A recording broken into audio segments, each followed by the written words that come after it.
Ja, ich hoffe, man hat jetzt gemerkt, dass wir sehr gern miteinander singen.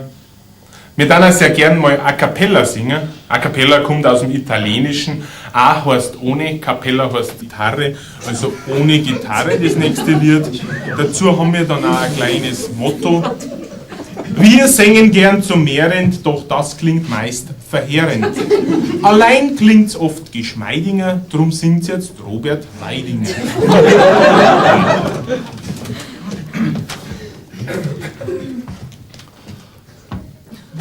Ich hab einen Friseur, der schneidet meine Haare ganz wunderbar. Aber manchmal kommt der andere daher und der schneidet so kreuz und quer, dass der Gras meine Freundin sagt allebei, dass der du nix sagen traust. Doch ich trau mich nicht, trau mich nicht, trau mich nicht, ich trau mich nicht. Ich trau mich nicht, trau mich nicht, trau mich nicht, ich trau mich nicht.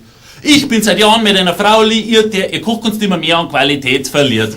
Unsere Gäste sagen zwar, sie ist die Beste, aber nach die Feste finde ich alle Reste in meiner Weste.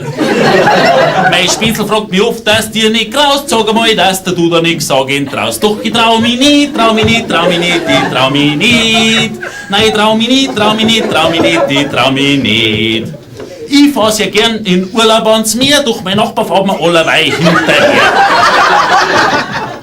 Das ist furchtbar, irgendwann, da sag ich nochmal zu ihm, ich bin froh, wenn sie sterben. Doch ich trau mich nicht, trau mich nicht, trau mich nicht, ich trau mich nicht. Nein, ich trau mich nicht, trau mich nicht, trau mich nicht, ich trau mich nicht.